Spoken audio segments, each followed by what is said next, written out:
నమస్కారం అండి. నా పేరు doctor Sunil Reddy, consultant neuropsychiatrist at treatment range hospital KBHB Hyderabad.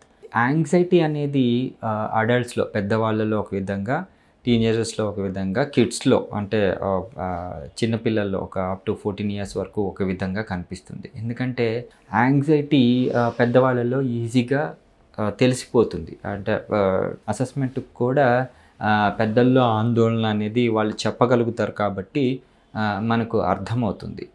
ఈజీగా అసెస్ చేయొచ్చు. పిల్లలు ఏంటంటే బిహేవియరల్ చేంజెస్ వస్తాయి. అంటే వాళ్ళ నడవడికలో చేంజెస్, వాళ్ళ ప్రవర్తనలో చేంజెస్ వస్తాయి. దాని ద్వారా వాళ్ళ యాంగ్జైటీ ఉంది అని గుర్తించాల్సి వస్తుంది. ఫర్ ఎగ్జాంపుల్ చిన్న చిన్న వాటికి ఏడ్ చేయటం, వెరీ క్రాంకీగా ఉండడం. క్రాంకీనెస్ అనేది వాళ్ళకి ఎపిసోడ్స్ లాగా వస్తుందండి.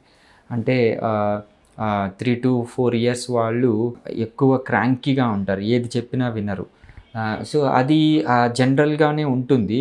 దాన్ని ఆందోళన కింద చెప్పడానికి వీల్లేదు. బట్ వాళ్ళకి ఇది ఎన్ని రోజులుగా ఉంది, దేనికి వాళ్ళు క్రాంకీగా ఉంటున్నారని కొద్దిగా వివరంగా వాళ్ళకి హిస్టరీ తీసుకొని చేయాల్సి వస్తుంది. అదే ఈజీ టియర్ఫుల్నెస్, చిన్నదానికి కూడా ఏడ్ చేసేయడం, అసలు ఎందుకు ఏడుస్తున్నారో కూడా తెలియకుండా విపరీతంగా బాధపడిపోవటం, ఇది డిప్రెషన్ కిందకి రాదు, కానీ యాంగ్జైటీ కిందకి వస్తుంది.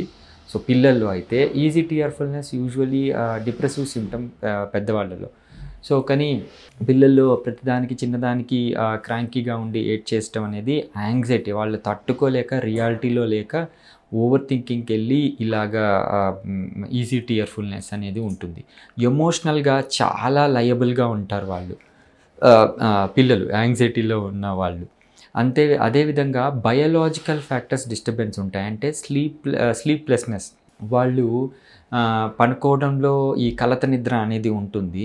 కొద్దిగా నైట్లో నిద్రపోలేకపోవటము, డ్రీమ్స్, నైట్ టెర్రర్స్, నైట్ డ్రీమ్స్తో ఇబ్బంది పడిపోవటము, అండ్ దీంతో పాటు కాన్సన్ట్రేషన్ సరిగ్గా లేకపోవటం, ఒక్క దగ్గర కూర్చొని చదవలేకపోవటం, చదివింది సరిగ్గా గుర్తుపెట్టుకోలేకపోవటం, నెమరు వేయటం సరిగ్గా లేకపోవటం, ఇవన్నీ కూడా పిల్లల్లో యాంగ్జైటీని చూపిస్తాయన్నమాట, ఈ బిహేవియరల్ చేంజెస్ అని.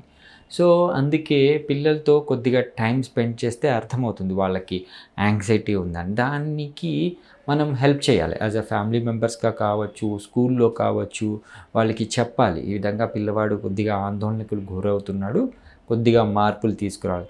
ఇదే కాకుండా మరీ ఇబ్బంది పడుతున్నారు, చాలా రోజులుగా వాళ్ళు ఫోకస్ చేయలేకపోతున్నారు, అకాడమిక్స్ తక్కువ వస్తున్నాయి, సోషియబిలిటీ తగ్గిపోతుంది, పిల్లలతో సరిగ్గా కలవటం లేదు, ఒక్కడిగా ఉంటున్నాడు, ఇలాంటప్పుడు ఏంటి అంటే వాళ్ళకి కొద్దిగా ట్రీట్మెంట్ ఇవ్వటం, రిలాక్స్ థెరపీలు పెట్టడం, ఇంకా అవసరమైతే చిన్న మందులు, యాంటీడిప్రెసెంట్స్, యాంగ్జైలైటిక్స్ పెట్టడం చేస్తే వీళ్ళు ఈజీగా రికవర్ అయ్యి వాళ్ళ చైల్డ్హుడ్ లైఫ్ని బాగా ఎంజాయ్ చేస్తారు. బేసికలీ చైల్డ్హుడ్ని ఈ యాంగ్జైటీతో కానీ, లో మూడ్తో కానీ ఇబ్బంది పడితే ఏంటంటే ఆ మెమరీస్ సరిగ్గా ఉండవు. వాళ్ళు ఇంటర్నల్గా చైల్డ్హుడ్ ట్రామాలో ఉంటారు.